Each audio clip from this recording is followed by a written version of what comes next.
scary sometimes, but you're brave. Yeah, this story is a little scary for you. It's for me. Okay. I'll let you know if I get too scared. Okay. And if you're scared, I'll stop reading. I'll read reading the words. Okay. Before it happens, the bear eat it up.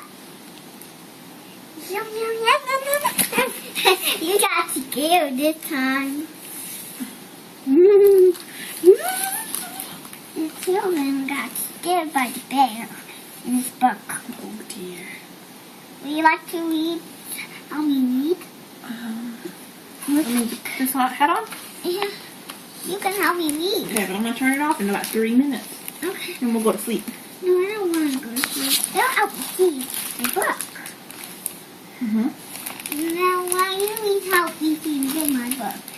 The locks are closed to you. You can't go in, but it's unlocked. You can't go in it anymore.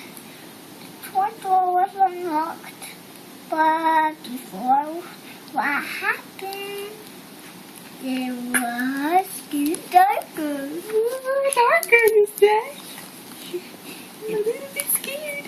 It was the darker. So you should tell Daddy that you wanted to go to the toy store.